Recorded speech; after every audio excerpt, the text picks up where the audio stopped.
Hello friends, today I'll show you how to image flip on Adobe Animate. So let's start.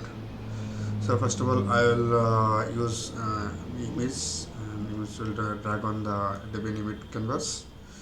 Alright, so I'll just use this image. So need to just little smaller. Okay, so if you want to flip this image, then you can just click on mouse right button, then go into the transform,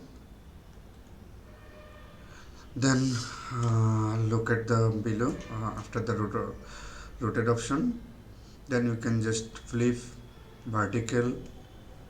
If you want to use the flip horizontal, as you want, you can use. All right, then you can just save and you can apply animation as you want. That's it. So thank you for the watching. Bye bye.